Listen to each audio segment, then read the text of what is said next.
Édition spéciale sur Al24 News consacrée au Mali. Mais que se passe-t-il donc de l'autre côté de notre frontière que nous partageons? Frontière de 1330 km, frontière entre l'Algérie et le Mali, qui doit être, à l'heure où on parle, encore plus étroitement surveillée. Pour cause, le Mali est en proie à une crise grave. L'insécurité se répand partout sur le territoire, tellement grave que le ministre de la Défense, le général Sado Camara, a trouvé la mort quand son domicile a été ciblé. Ce qui suscite le questionnement avec cette séquence et surtout le modus operandi de ces groupes armés. Plusieurs localités attaquées en même temps. La journée de samedi a été particulièrement rude. Des régions entières du pays ont été âprement disputées, voire perdues, dit-on. Passons aux mains des fameux groupes armés, des groupes radicaux. Il sera question de ce point lors de notre échange de 52 minutes. Alger, suite à ces nouvelles inquiétantes, a réagi. Lors d'une conférence de ce matin, le ministre algérien des Affaires étrangères, Ahmed Attaf, a exprimé dans la journée la position de notre pays en rejetant toute forme de terrorisme et appelant à renforcer la cohésion nationale au Mali. Comme rempart à ce fléau, Attaf a livré d'autres propos dont qui seront évoqués dans un instant. Le rappel, Alger-Bamako traverse, rappelons-le, une crise diplomatique qui dure depuis des mois. Alors le Mali, vers quoi se dirige-t-on? Pourquoi la donne politique est en train d'être saccadée? Comment contenir ces groupes armés? Et surtout, à quoi risque de ressembler la situation de demain dans le pays? Que fera Alger si le scénario du pire adviendrait? On en parle et c'est tout de suite.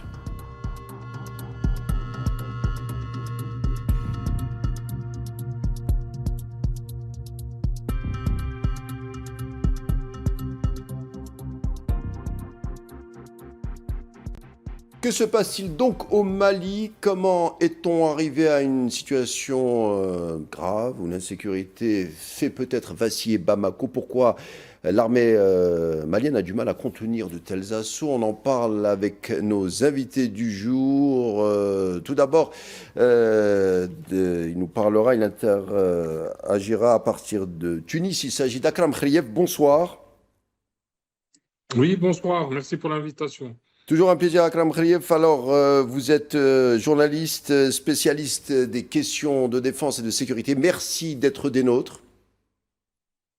Avec grand plaisir, merci. Également, Bassem Laharaj est avec nous. Bassem Laharaj, spécialiste du droit international et analyse politique. Merci d'être des nôtres, Bassem. Merci pour l'invitation. Et nous rejoindra dans quelques minutes Karim Belgassem. Il viendra nous clore ce trio. On parlera du Mali. On va commencer avec vous, Akram Khriev. Qu'est-ce qui se passe donc au Mali, tout simplement?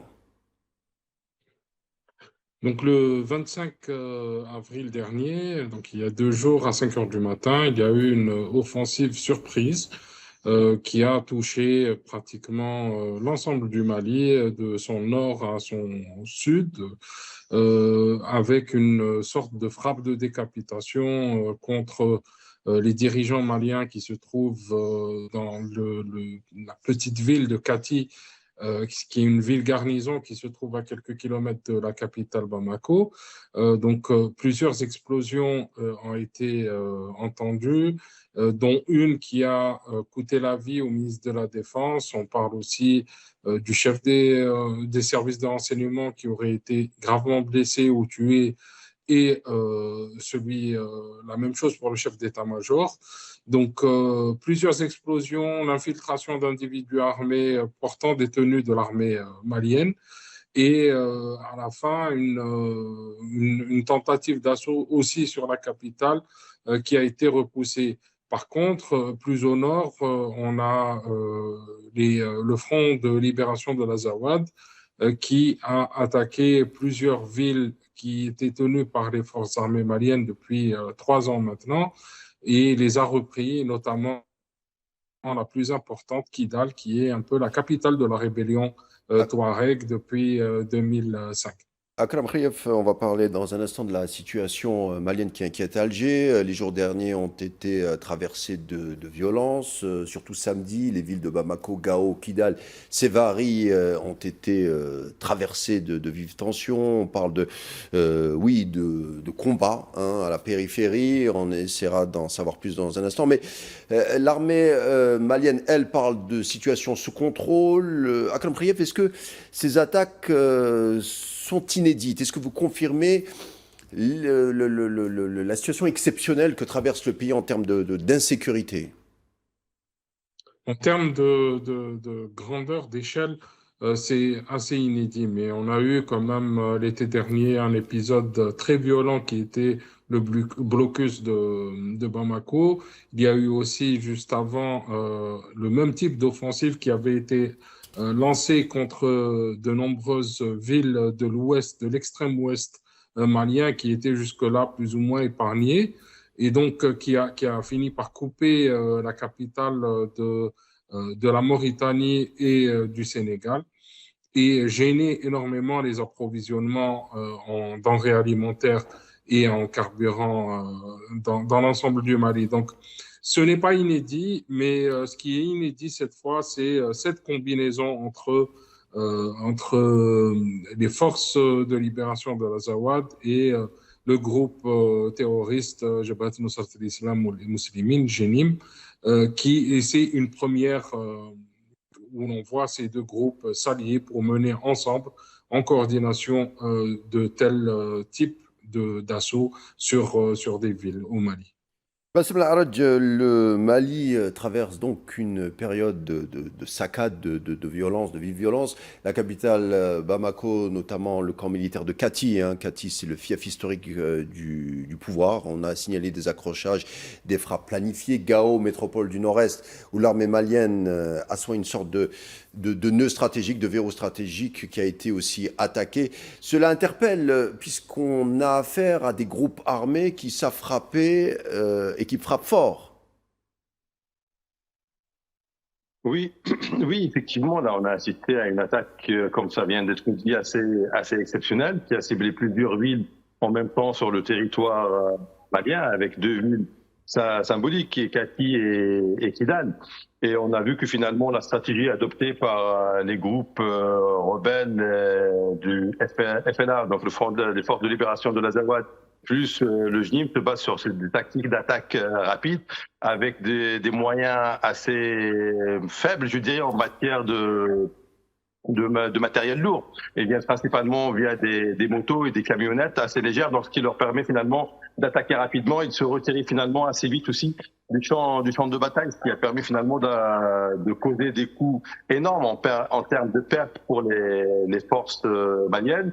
Et l'opération a été parfaitement coordonnée entre ces deux groupes. Ça fait plus d'une année en réalité qu'il y a des négociations entre les forces de l'Azawad plus la direction du JNIM pour essayer de mettre en place une coalition contre l'autorité militaire malienne. Et c'est la première fois qu'une telle attaque est assumée pleinement de part et d'autre contre les autorités maliennes et qui ont été finalement d'une efficacité assez redoutable avec des pertes assez énormes. On a parlé effectivement du ministre de la Défense, Sadio Camara, des blessures assez graves du responsable des renseignements en service secret malien, et également il y a la disparition totale du chef de l'État, Assimi Goïta, qu'on n'a pas vu depuis le 25 avril. Certaines sources parlent de son exfiltration, soit dans une autre ville malienne ou carrément à l'étranger, ce qui démontre finalement que le pouvoir malien traverse une période trouble, en réalité assez difficile, et les événements peuvent aller très très vite au cours des prochains jours, même si l'armée malienne a officiellement dit qu'il y avait une reprise du contrôle, notamment à Bamako, mais la situation reste très très complexe en réalité. Et les choses peuvent évoluer très très rapidement, que ce soit au sud du Mali ou dans le nord. Même si le but de guerre, je dirais, du Front de libération de l'Azawad, ça a été la conquête de Kidal, parce que c'est la ville symbolique. Et comme ça a été dit, c'est la capitale de ce que les rebelles considèrent comme leur capitale dans la zone, et qu'ils avaient perdu il y a quelques temps face aux forces maliennes qui était soutenu par les mercenaires d'Africa Corp. Et donc, là, symboliquement, c'est très, très important que ce soit la perte de Kidal pour le pouvoir central malien ou l'attaque contre la ville stratégique ou la garnison militaire dans laquelle le ministre de la Défense a été tué. Et on poursuit notre échange avec Karim Belgassem. On a l'habitude d'échanger avec lui virtuellement. Cette fois, il est avec nous sur le plateau. Merci d'être des nôtres. On est très content, Karim Belgassem. C'est pareil. Bonsoir Karim et je salue mes confrères qui sont présents en distanciel. Analyste en stratégie internationale, professeur en géopolitique à Lyon. Merci d'être des nôtres. Alors, Karim Belgassem, votre avis sur la situation Bamako vacille ou pas avec ces attaques? Votre avis? Il est bien évident que Bamako vacille. Cela fait quand même plusieurs mois que le Mali est en ébullition. On n'en entendait pas trop parler ces dernières semaines. Et là, on assiste à quelque chose qui peut être extrêmement grave, puisqu'on se focalise beaucoup sur la stabilité de la région du Sahel. Et on a l'impression que le Mali est un des maillons faibles. Et les événements qui sont survenus ces dernières heures nous confirment que le pays peut faire sécession en deux parties. Une partie au nord détenue par les Touaregs, et puis la partie sud qui pourrait être détenue par les groupes terroristes affiliés à Al-Qaïda. Donc, c'est une situation extrêmement, voilà, absolument. Donc, c'est une situation extrêmement urgente. Et ce qui va être intéressant de suivre par la suite, c'est tous ces jeux d'influence des pays étrangers, bon, aux États-Unis, mais à la Russie principalement, puisque le GSIM a demandé à la Russie, via Africa Corps, donc qui a succédé aux milices Wagner, de se retirer de Kidal et en échange de ne pas les attaquer, d'obtenir la neutralité de Moscou. Moscou qui a d'ailleurs condamné ces attaques terroristes. Alors pourquoi Moscou condamne ces attaques et est très très vigilant? Puisque les Américains rentrent petit à petit dans le jeu également. On sait que des émissaires affiliés à Donald Trump ont essayé de prendre contact avec la junte du Mali. Et donc, ils essayent de revenir dans le jeu, alors j'allais dire tant bien que mal, puisque de toute manière, les Américains ne reviennent pas pour installer la démocratie comme on le devine bien, mais vont faire preuve de pragmatisme pour étendre leur influence, puisqu'on sait que le départ de la France a créé un certain vide et qui bénéficie à toutes ces puissances comme la Chine, la Turquie, et on en parlera, je pense, tout à l'heure. On va parler de cette implication des forces internationales étrangères, puisqu'il en sera question. Vous avez justement signalé la visite d'un émissaire, le numéro 2 du département d'État à Alger. Même, il doit faire une tournée dans la zone du Maghreb. Il sera question en troisième partie. En tout cas, la situation malienne inquiète Alger, si bien que notre ministre des Affaires étrangères a pris la parole ce matin pour nous livrer la position officielle de notre pays. On l'écoute, on revient tout de suite après. De ce même point de vue, je m'arrête ici sur les développements graves dans l'espace sahélien, particulièrement au Mali, pour réaffirmer la position claire et constante de l'Algérie. La position de l'Algérie qui soutient d'abord l'unité du Mali, tant dans son intégrité territoriale que pour son peuple et ses institutions.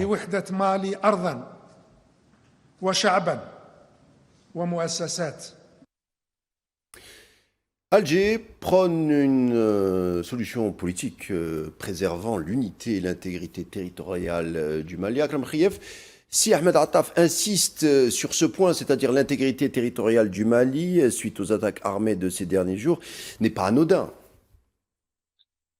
C'est-à-dire qu'il y a un danger de sécession. C'est la stratégie algérienne depuis le début du conflit, depuis une quinzaine d'années. L'Algérie a toujours cherché trois choses principales qui sont l'intégrité territoriale du Mali qui doit rester préservée, le départ des forces internationales étrangères du Mali qui n'ont rien à faire dans ce conflit et surtout la résolution pacifique de ce conflit accompagnée de la lutte contre le terrorisme. Pardonnez-moi, si j'insistais sur l'unité territoriale, c'est que peut-être du côté d'Alger, on a peur d'une sécession du pays. C'est ça le danger, c'est pour ça, d'où ma question. Oui, le risque d'une scission est possible, hein. Il a été demandé par de nombreuses parties depuis plusieurs années aujourd'hui, mais je ne pense pas que ce soit possible et je ne pense pas que D'accord. l'Algérie s'inscrive dans cette logique-là d'accepter qu'il y ait une scission. Au contraire, l'Algérie est en train d'œuvrer pour le respect des frontières héritées du colonialisme tel que énoncé dans la charte de l'Union africaine, mais surtout la vie, une vie qui soit apaisée, pacifiste et surtout égalitaire au sein des pays africains. Et c'est le nœud gordien de la problématique du Sahel, hein, cette disparité politique entre Nord et Sud que l'Algérie entend régler depuis pas mal d'années. Elle l'a fait au Niger, elle le fait actuellement au Mali, elle n'a cessé de le faire via les accords d'Alger. Et on s'attend à ce que l'Algérie poursuive sur ce chemin-là, Alger comprenant que la réalité du terrain ne permet pas d'options militaires venant de l'étranger. Bassem Larredj, l'unité du Mali doit être préservée tout en prenant une solution politique. À cette heure-ci, la solution politique, on se pose la question, mais en tout cas, cela ressemblerait à quoi au sein d'un pays où beaucoup de villes, beaucoup de localités ont subi des attaques, des assauts, il y a eu des accrochages violents, notamment la journée de samedi qui a été particulièrement rude. Juste pour revenir aux déclarations du ministre des Affaires étrangères algérien, c'est des déclarations qui s'inscrivent dans une tradition diplomatique algérienne, effectivement, qui consacre, qui rappelle la nécessité de préserver l'unité nationale des États et garantir leur souveraineté, tout en poussant les parties à aller, lorsqu'il y a une crise, bien évidemment, d'aller vers des négociations inclusives. Et concernant votre question, effectivement, là, ça renvoie indirectement aux accords d'Alger, qui avaient permis à l'époque, il faut se remettre dans le contexte de l'époque également, où il y avait également une grave crise entre le pouvoir central malien et la rébellion Touareg au nord du Mali.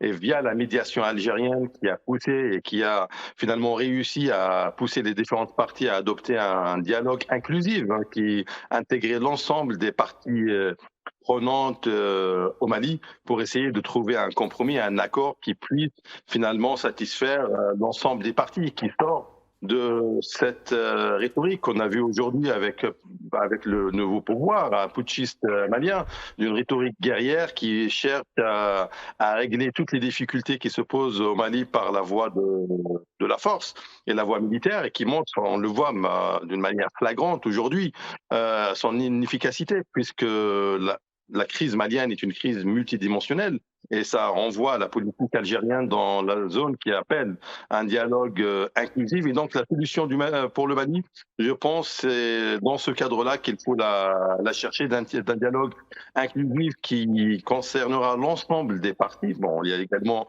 effectivement le pouvoir politique malien, mais également les différents groupes rebelles, Touareg ou autres, qui acceptent cette idée de négociation, d'être intégrés dans un processus collectif qui garantisse à la fois l'intégrité territoriale du Mali et sa souveraineté, et bien évidemment le développement des zones, de certaines zones qui ont été totalement délaissées ces dernières années au Mali. Effectivement, ça renvoie à cette opposition entre le nord et le sud du Mali, où la majorité des infrastructures finalement et du développement économique a été concentrée au sud, et la partie nord du pays a été plus ou moins délaissée. Après, il y a des raisons objectives liées aux moyens du pays, à la topographie, à la géographie du Mali, mais ça rappelle la nécessité de mettre en place de nouvelles structures et un effort réel pour essayer de créer cette continuité territoriale finalement entre le Nord, et cette cohésion également, comme ça a été rappelé par le ministre algérien, entre l'ensemble de la population malienne, pour qu'elle se sente parfaitement intégrée dans leur pays. Et donc la solution, à mon avis, ne peut venir que à travers un dialogue inclusif. Et on a déjà vu plusieurs responsables politiques de l'opposition malienne qui parlent de manière très claire aujourd'hui de la nécessité de dialoguer bien évidemment avec la rébellion Touareg au nord du Mali, mais on parle de plus en plus de la nécessité également de dialoguer avec certains responsables du JNIM qui accepteraient le dialogue et qui renonceraient au terrorisme. N'oublions pas que le chef du JNIM, Ayad Ghali, est un Touareg et qui est originaire également du nord du Mali. Donc, peut-être qu'il y aurait éventuellement des possibilités de le pousser à aller vers qu'il accepterait en tout cas d'aller également vers des négociations inclusives, sans oublier le rôle fondamental que pourrait jouer une personnalité très importante, qui est Mamadou Diako, qui est en Algérie actuellement, et qui symbolise cette possibilité, en tout cas, d'une personnalité qui peut dialoguer avec l'ensemble des parties maliennes. Karim Belgassem, on a entendu des expressions comme médiation, dialogue inclusif, respect à l'intégrité territoriale du Mali. Le Mali est un pays en proie à de fortes attaques et des violences. Mais une solution politique à l'heure où on parle, cela ressemblerait à quoi? Alors ça semblerait évidemment tout ce qui vient d'être dit par Bassem, que je salue au passage, un dialogue inclusif. Les différentes parties n'auront pas d'autre choix que de dialoguer, sinon ce sera le chaos. Et comme je vous l'avais dit tout à l'heure, la sécession du pays en deux parties. J'aimerais l'intégrer dans les derniers événements en Algérie, lorsque l'Algérie a reçu le président tchadien. L'un des principaux objectifs, c'était évidemment le développement économique et le partenariat stratégique. Après, la sécurisation de la région du Sahel. Le Mali fait partie intégrante et doit faire partie intégrante de cette sécurisation du Sahel. Donc le Mali ne pourra pas s'en sortir tout seul, bien entendu. L'Algérie a aussi une carte à jouer là-dessus, bien évidemment, puisque si l'Algérie ne tente pas ce dialogue comme elle l'a toujours fait avec son voisinage proche, il est fort à craindre que certains pays étrangers aient la mainmise sur à la fois cette problématique et tout ce qui pourrait en découdre. Je parle aussi bien des vues sur les matières premières, l'or, le lithium, pour ce qui concerne le Mali principalement. Donc oui, dialogue inclusif, mais qui doit quand même comporter un certain cadrage. Et c'est là que l'Algérie a aussi, je dirais, un coup à jouer, puisque là, nous sommes, je dirais, dans une situation d'urgence. Là, nous ne sommes pas dans la prévention, la prospective et même je dirais, des projets. Il faut d'abord calmer la situation. Alors, c'est facile à dire, bien entendu, dans ce cas précis, mais un dialogue inclusif, oui, mais on va dire pas sous protectorat, mais en tout cas je dirais, sous management, on peut le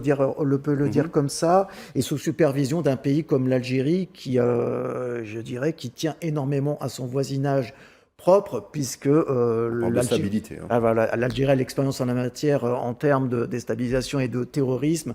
Donc je pense que l'Algérie est très très bien placée pour cela. Akal Mkhaliev, quand on a des groupes armés qui frappent simultanément plusieurs localités du Mali, on envoie un message fort, c'est-à-dire d'une certaine manière l'ascendant est du côté de ces groupes armés, que symboliquement on peut déstabiliser un pays à l'heure où on veut, et que la junte en face n'a pas l'avantage ni du terrain et n'a pas toutes les cartes en main pour imposer une feuille de route, si feuille de route il y a. Soyons sérieux, depuis le départ, le Mali, en tant qu'État, n'a jamais réellement maîtrisé son territoire. Kidal a échappé pendant 15 ans à l'autorité centrale de Bamako. Elle a été regagnée pendant un court laps de 3 ans, mais vraiment dans des conditions très très difficiles, quasiment une ville assiégée. On le voit, les Maliens font appel à des armées étrangères depuis pas mal d'années pour essayer de sécuriser le pouvoir. On est face à des armées qui sont totalement faibles, qui ne sont pas capables d'assurer la protection de leur population et encore moins de leur gente. Donc, c'est vraiment aujourd'hui, ce type d'offensive est en train de dévoiler la réalité de ce qu'est la junte malienne qui n'a pas réussi au fil du temps à gagner du terrain sur les groupes armés et qui, vu le manque de moyens qui s'est fait et surtout le manque de soutien qui se sont fait de plus en plus criards ces dernières années, on voit que même le support militaire venant de l'étranger, dans ce cas précis celui de la Russie, n'a pas été suffisant à à stopper ce type d'attaque. Donc, on est face vraiment à un État failli, un État qui ne parvient pas à assurer le minimum de sécurité et qui est dans une logique éternelle d'appui de l'étranger. Et on le voit, à chaque fois, on a des étrangers qui repartent sans succès et qui repartent avec un divorce à la clé avec les autorités de ce pays. Donc, qui sera le prochain? Comment se fera la feuille de route des successeurs de la junte actuelle? On ne le sait pas. Mais ce qui est certain, c'est qu'il existe déjà une feuille de route politique qui a été toute tracée en 2015 par l'Algérie, qui est inclusive, qui fait participer les représentants de la population au nord, qui exclut les groupes armés non signataires, donc les groupes armés terroristes, et qui qui promettait à l'époque, à un moment où le Mali, où Bamako avait quand même la haute main, avait un peu plus d'initiatives que maintenant, qui promettait un véritable dialogue nord-sud.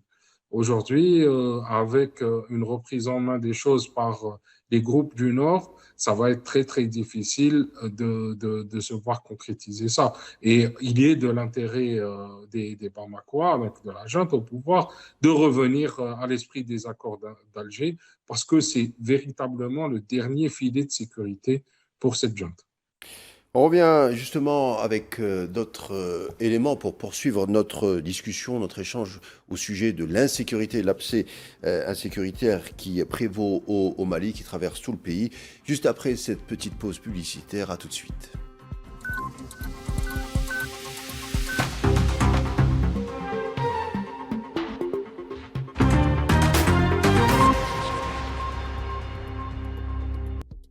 Seconde partie de l'édition spéciale consacrée au Mali avec la violence qui prévaut, les attaques de groupes armés qui ont traversé plusieurs régions du pays ces derniers jours et ces dernières semaines. On sentait quand même la tension monter.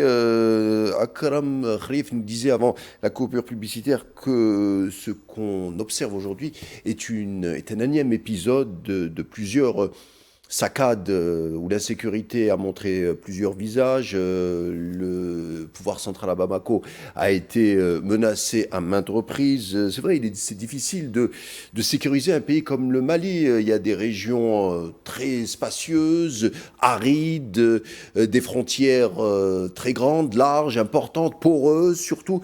C'est compliqué, quand on voit la topographie du pays, c'est compliqué objectivement de sécuriser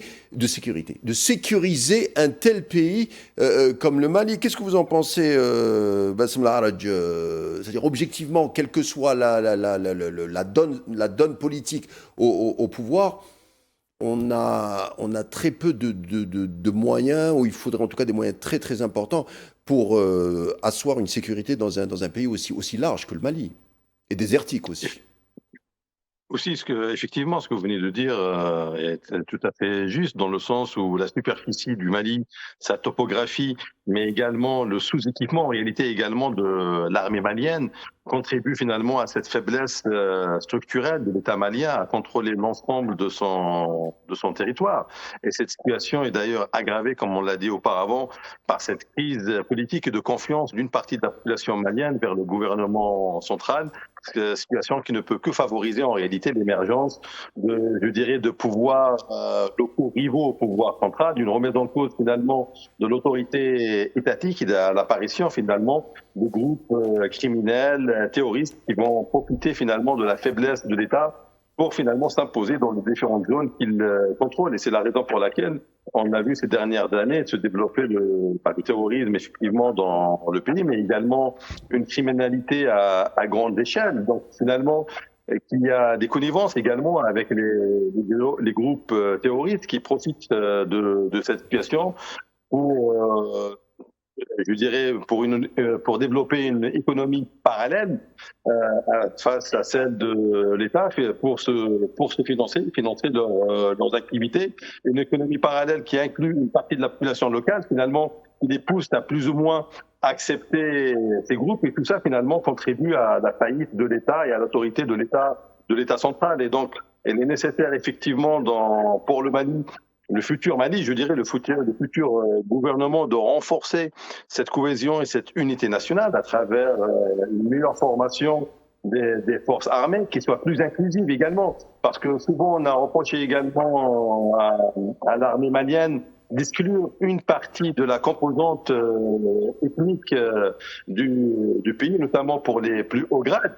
Et il est nécessaire que l'ensemble des ethnies qui composent la population malienne se sentent représentées par leur armée. Et d'ailleurs, les accords d'Alger allaient également dans ce sens, où il était préconisé effectivement d'inclure un certain nombre de responsables militaires touaregs dans des postes clés au sein de l'armée malienne. Et donc, c'est un enjeu et un chantier énorme qui se pose aujourd'hui, qui se posera pour les futures autorités maliennes et sur lesquelles il est nécessaire que les États, je dirais, de la frontalière avec le Mali, à leur tête, d'ailleurs l'Algérie ou même les États comme ceux membres de l'AES, comme le Burkina Faso ou le Niger, aident le Mali à finalement sécuriser son territoire à travers la formation et aider le Mali à s'équiper. Ken Belgassem, le Mali, pays insécurisable, point d'interrogation, c'est peut-être la question aussi de fond. On l'a dit, on l'a présenté, Akram Khrif et Bassem Laraj ont rappelé certaines caractéristiques et certains faits historiques. C'est un pays, finalement c'est normal qu'on fasse appel, je parle du pouvoir central, qu'on fasse appel à des forces extérieures. Hier la France, il y a quelques jours la Russie, demain que sais-je. Mais c'est difficile à sécuriser un pays comme le Mali, votre avis? Ce n'est rien de le dire, de sécuriser un pays comme le Mali. Vous avez souligné effectivement le problème de la superficie. C'est même pas un problème, c'est un état de fait, la superficie du Mali, et le sous-équipement militaire. Et en fait, dans ce que je viens de dire, le sous-équipement militaire, c'est une des problématiques, puisque le Mali a souvent eu, dans la gestion de ce pays, une approche idéologique et militaire. Et j'ai envie de dire, mais où se trouve l'économie, le développement du pays, la formation de la population, de ses élites également? On peut souligner ce point de vue. Et puis, quelle politique de voisinage pour le Mali envers ses voisins, envers l'Algérie par exemple? Je ne peux évidemment pas m'empêcher de penser à l'épisode du drone qui avait violé le territoire algérien avec, je dirais, la bénédiction des Émirats, de la Turquie et du Maroc. L'Algérie était évidemment dans une logique défensive à ce moment-là, ce qui est totalement normal.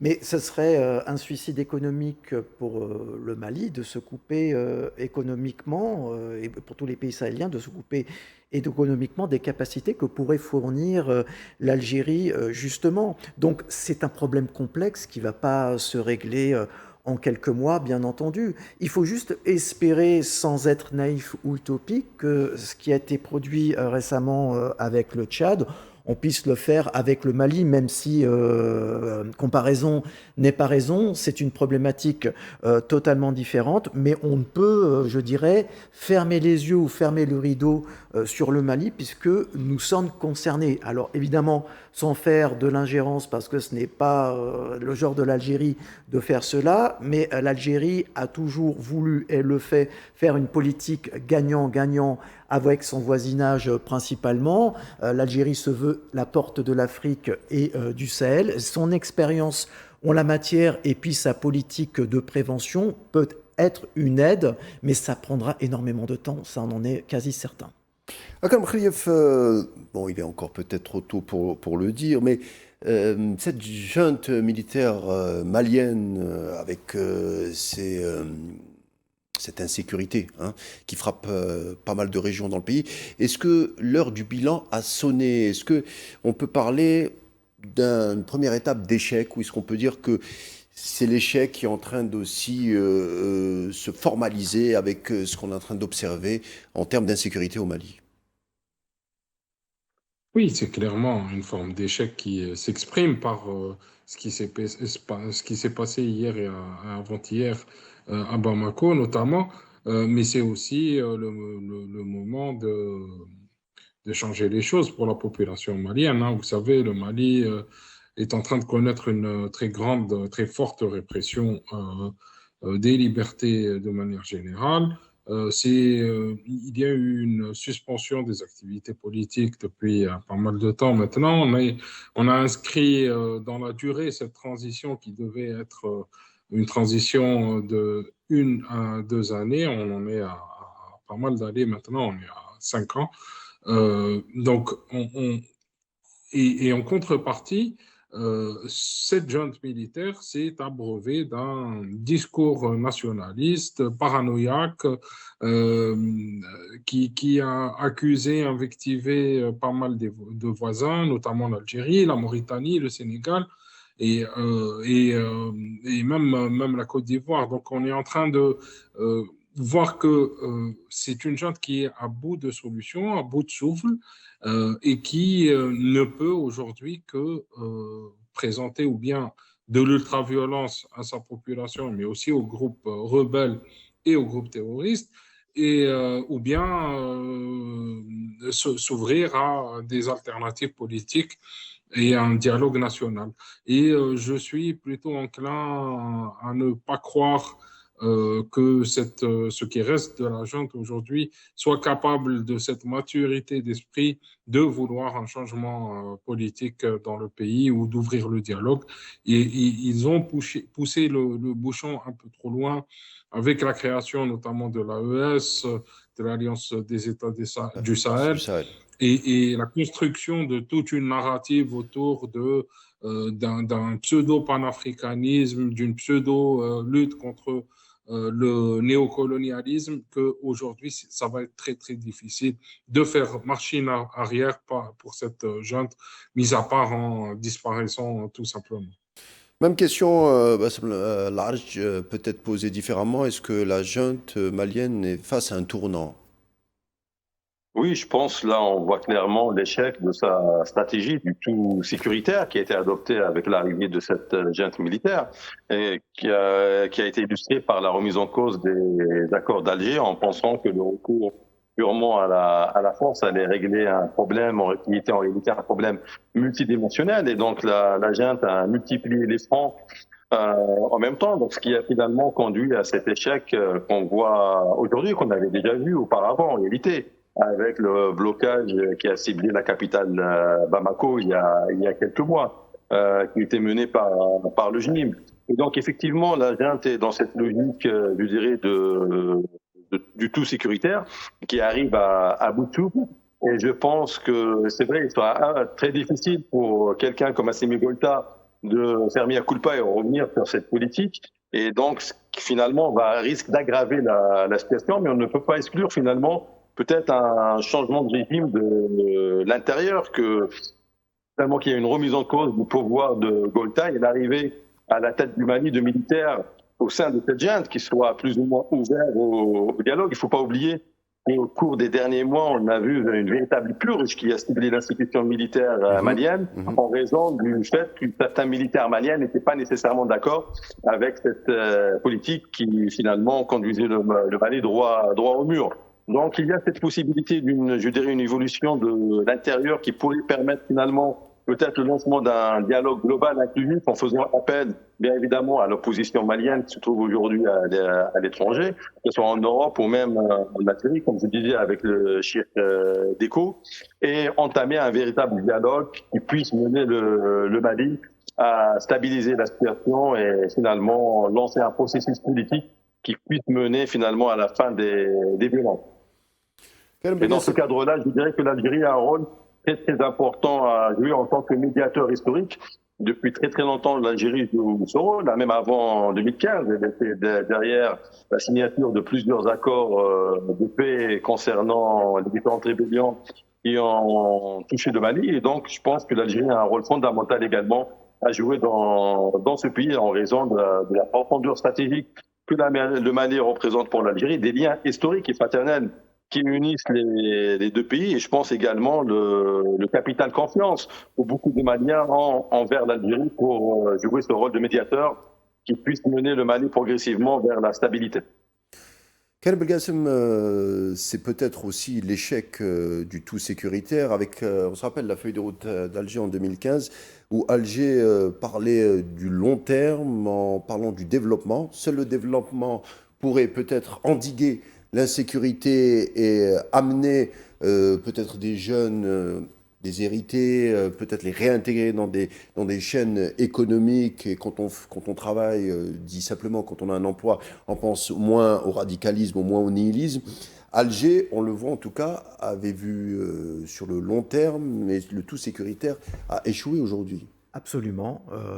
Je le disais tout à l'heure, regardez ce qui a été fait avec le Tchad et tous les beaux projets maintenant qui vont sûrement en découler. Effectivement, il y avait une certaine vision par rapport au Mali, même si encore une fois, on ne peut pas faire un copier-coller de ce projet, puisque chaque pays a ses particularités. Donc forcément, le tout militaire ne va rien arranger. Là, c'est une posture, on va dire, défensive, répressive, qui n'annonce rien de bon. Et puis après tout cela, qu'est-ce qu'on fait? Là, on est un peu à la croisée des chemins. Qu'est-ce qui va se passer? Est-ce qu'il y aura un effondrement du régime, un coup d'État interne ou une guerre civile, ou alors un retour aux négociations, le dialogue inclusif, comme on l'évoquait tout à l'heure, où chacun devra retourner à la raison? Bon, pour l'instant, c'est pas encore le cas. Mais j'ai envie, pour reprendre ce qu'a dit mon confrère Bassem, dire que l'Algérie pourrait jouer un rôle médiateur. Ce n'est pas du tout de la naïveté, puisqu'il y a déjà un capital confiance, comme il l'avait évoqué, qui existe. Donc il faut se servir justement de tout ce capital, ne pas renier l'histoire. Les accords d'Alger qui ont été dénoncés il y a 2 ans, évidemment on ne pourra pas les faire sur la même base. Il va falloir tenir compte de la situation actuelle au Mali pour pouvoir imaginer un autre accord. On peut tout imaginer, mais on doit refuser cette fatalité de l'instabilité, de la guerre civile qui ne sera bonne pour personne. On revient sur cette conférence organisée par Ahmed Attaf, le ministre des Affaires étrangères, ce matin. Ce dernier parle sans embâche d'attaques de groupes armés, de groupes terroristes. On écoute et on discutera de ce point tout de suite après. موقف الجزائر الرافض ثانيا وقطعا. La position de l'Algérie rejette catégoriquement toute forme de terrorisme injustifiable, quelles qu'en soient les causes. Une conviction forgée par sa propre expérience amère. La position de l'Algérie qui appelle enfin au renforcement de la cohésion nationale au Mali frère, seul rempart efficace et bouclier fiable pour éradiquer ce fléau avec toute l'efficience requise. قصد التصدي لهذه الآفة بكل النجاعة المطلوبة. Akal Mkhaïef Ahmed Attaf a précisé donc ce matin que la cohésion nationale malienne constitue le seul rempart contre le terrorisme et affirme que l'Algérie s'oppose à toute intervention étrangère.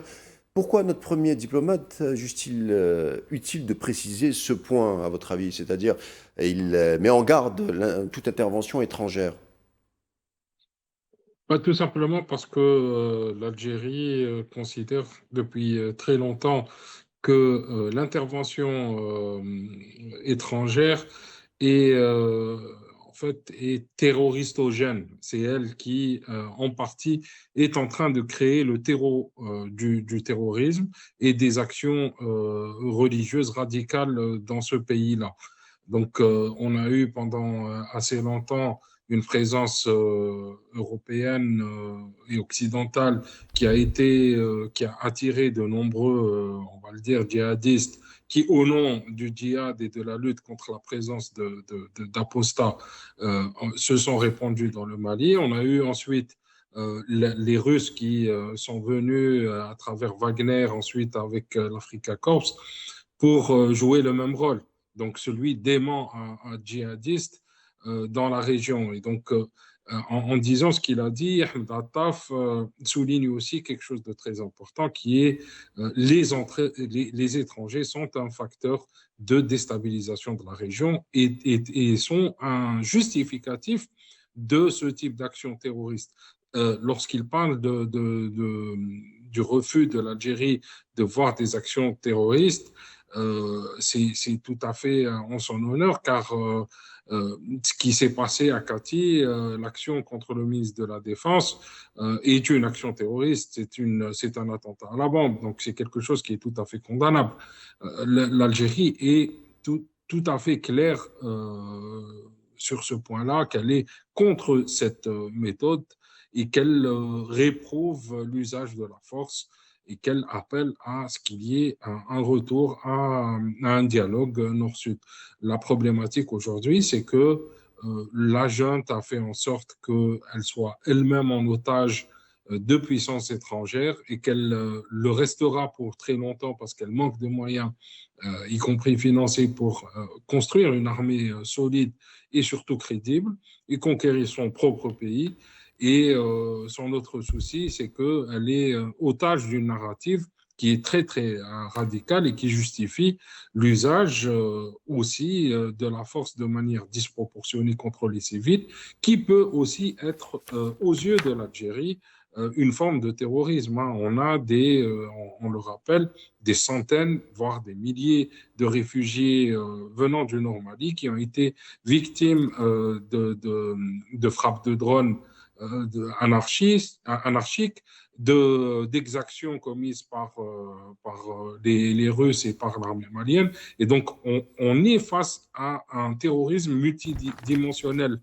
Lorsque Ahmed Attaf parle de ça, il ne parle pas spécialement de l'offensive d'avant-hier, il parle de l'usage excessif de la violence contre les civils de manière disproportionnée qui a lieu au Mali depuis pas mal d'années aujourd'hui.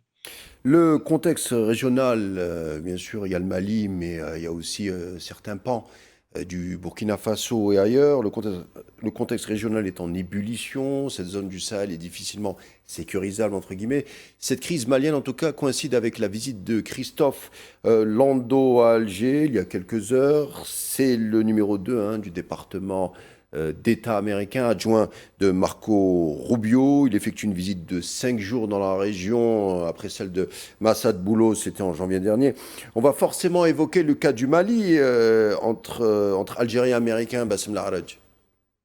Bien évidemment, cela semble tout à fait logique que cette question centrale soit évoquée par les deux parties, la partie algérienne et la partie américaine. Et comme ça a été déjà dit, effectivement, il y a les Américains qui commencent à s'intéresser de plus en plus au Mali et à l'ensemble de la zone sahélienne, donc en essayant de signer des accords de coopération avec les États de la région pour se réimplanter dans la zone. N'oublions pas que c'est des pays qui sont riches en matière de terres rares et de ressources naturelles, ressources sur lesquelles la nouvelle administration américaine a une vision, en tout cas lorgne beaucoup sur ce type de ressources.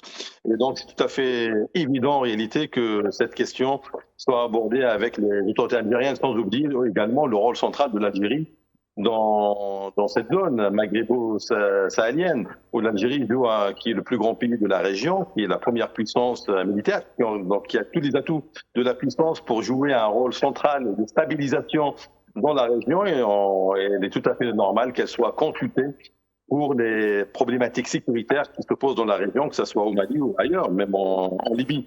Et donc, je pense que c'est quelque chose qui a été forcément abordé. Le communiqué officiel du département d'État américain est sobre. La visite à Alger s'inscrit dans un renforcement des relations bilatérales, sécurité régionale bien entendu, et accords commerciaux avec des entreprises américaines. On sait que l'adjoint de Marco Rubio doit se diriger de l'autre côté de la frontière ouest. Karim Gassem, la situation du Mali va certainement nourrir beaucoup de discussions entre Américains et Algériens. Bien entendu, je voudrais juste revenir rapidement sur ce qu'a dit M. Attaf. Il y a 3 points. Soutien unitaire au Mali, rejet de toute forme de terrorisme et surtout, c'est pour le Mali frère. C'est quand même très important. C'est important, bien sûr. C'est très, très important. Pourquoi le Mali frère ? On parlait de l'intrusion étrangère. Le message, c'est aussi de faire comprendre que oui, différents partenariats avec l'Occident, je vais employer volontairement ce terme, mais refus de toute ingérence. Il ne faut pas qu'il y ait une forme de colonialisme du XXIe siècle qui ne dit pas son nom, c'est valable aussi pour toutes les puissances. Donc bien entendu, Les Américains et les Algériens vont évoquer ce sujet. Il est important pour l'Algérie, évidemment, de dialoguer avec les Américains et que l'Algérie applique son propre, je dirais, sa propre doctrine et soit quand même assez vigilant, puisque de toute manière, on sait que la situation est explosive.